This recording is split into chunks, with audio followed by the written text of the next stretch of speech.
Good day, si Sir Mark ito. Kilalanin natin ang philosopher na naniniwala na tayo ay may kanya-kanyang bersyon ng ating Superman sa sarili, si Friedrich Nietzsche. Si Friedrich Wilhelm Nietzsche ay pinanganak sa Rocken, Prussia, na ngayon ay ang bansang Germany.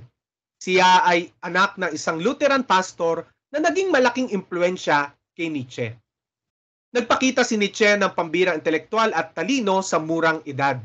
Nag-aral siya sa mga prestiyosong paaralan at universidad, kabilang ang University of Bonn at University of Leipzig. Nag-aral siya ng classical philology, ang pag-aaral ng mga sinaunang wika at teksto. Naging profesor ng classical philology sa University of Basel sa Switzerland. Matapos ang ilang taon niyang pagtuturo, nagkaroon ng mental breakdown si Nietzsche sa Turin, Italy. Pinaniniwalaan ng insidenteng ito ang pagsisimula ng kanyang sakit sa pag-iisip. Ang Beyond Good and Evil ay isa sa mga pinakamakabuluhang philosophical na gawa ni Nietzsche. If you kill a cockroach, you are a hero. If you kill a butterfly, you are bad. Hinamon niya dito ang mga konbensyonal na pananaw at definisyon ng moral values. Sinubukan niyang tuklasin ang mga pagkakaiba ng moral values dahil para sa kanya, ito ay nabubuo ayon sa kultura, kasaysayan at psikolohikal. Para kay Nietzsche, ang moral values ay hindi universal, kundi subjective dahil naaayon ang definisyon at pag-unawa sa moral values sa kultura, kasaysayan at psikolohikal. Nangatwiran si Nietzsche na muling suriin ang pananaw at definisyon ng morality. Para sa kanya, makabubuti na makabuo na isang more individualistic at creative ethical framework para dito. Sa kanya namang critique of traditional morality at genealogy of morals, pinuna ni Nietzsche ang tradisyonal na paglalarawan at pag-unawa sa moralidad. Hinamon niya ang moral values na itinataguyod ng relihiyon at lipunan.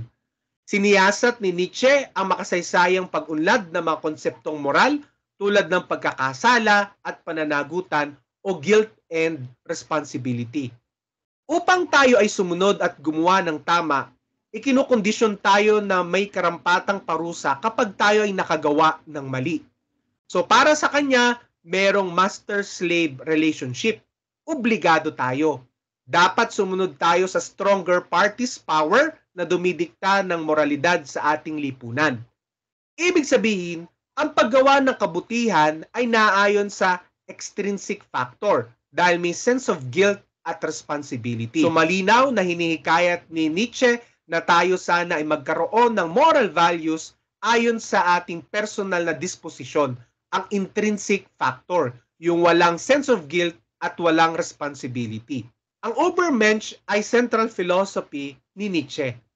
Ito ay kumakatawan sa isang individual na may kakayahang lumampas sa sarili niyang limitasyon.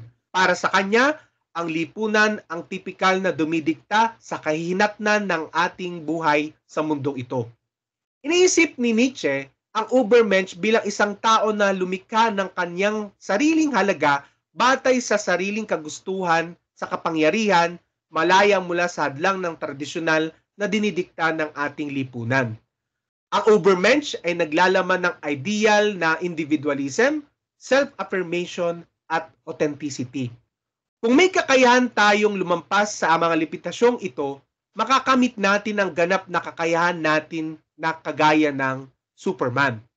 Inalintulad niya ito sa isang individual na pinagsusumikapang tuklasin at lampasan ang sarili niyang mga limitasyon sa buhay at kalaunan siya ay magiging isang ganap na Superman. Para kay Nietzsche, hindi dapat tayo makontento sa dikta at daloy ng ating lipunan. May kanya-kanya tayong bersyon ng Superman sa ating sarili at ito ay ating alamin at tuklasin. Sa Will to Power, tinalakay ni Nietzsche ang magkakaibang driving force sa likod ng ating mga kinikilos at motibasyon sa sarili. Maaari daw nating makita ang will to power sa desires natin sa wealth, knowledge, artistic expression o political dominance. Ano yung gusto mong maging? Ano yung gusto mong makamit sa buhay mo? Ano yung madalas na nakakapag-isip na gusto mong makamit? Ito yung will to power natin. Halimbawa, gusto mong maging artista, gusto mong maging mayaman, gusto mong maging bihasa, scientifico, philosopher, professor, politiko. Paano mo yun nakakamit? Gamitin mo yung will to power para ma-achieve mo ito. Naninindigan si Nietzsche na ang will to power ay malaga sa pag-unawa natin sa ating pag-uugali at pagpapahalaga sa sarili. Ito ang sagot sa tanong natin sa sarili, bakit ako ganitong kumilos? Bakit ganito ako mag-isip? Where is it coming from? Dahil para kay Nietzsche, ang will to power ang likas na drive natin upang pagsumikapang makamit ang gusto natin para sa ating sarili. Sa nihilism, sinaliksik ni Nietzsche ang nihilism bilang resulta ng pagbaba ng traditional religious at moral values na napapansin natin ngayon sa kontemporaryong panahon. Mapapansin natin yan lalong-lalo na sa Western countries. Ang mga simbahan noon sa ibang lugar na punong-puno ng mga mananampalataya ngayon ay parang mga museo at iilang tao na lamang ang pumupunta. Ang nihilism ay ang paniniwala na ang buhay ay walang likas na kahulugan, layunin o halaga. Babala si Nietzsche tungkol sa mga maaaring potensyal na mapanirang epekto ng nihilismo sa mga individual at lipunan at hinahangad niyang tugunan ang mga hamong ito sa kanyang mga sinulat. Kapag namayani ang nihilism sa lipunan, maaari itong humantong sa purposelessness at despair sa bawat individual. Ibig sabihin, magiging parang alienated tayo sa ating sarili. Walang kahulugan ng ating buhay kapag namayani ang nihilism. Si Sartre at si Camus ang nakaimpluwensya sa kanyang gawang existentialism. Naniniwala si Nietzsche na tayo ang may sariling pananagutan at responsibilidad sa pagtuklas natin ng sarili nating Übermensch. Tayo ang sole author ng ating buhay, hindi ang ating nanay, tatay, kapatid, asawa o mga kaibigan. Umaayon din ang existentialism framework na ito sa kanyang konsepto at pananaw sa individual freedom, choice at pagbubuo, pagbibigay ng kahulugan sa ating buhay na tayo ang sole responsible dito. Ang mga gawa at konsepto ni Nietzsche ay kumakatawan sa ilan sa mga pangunahing tema at ideya sa kabuuan ng kanyang pilosopikal na sulatin.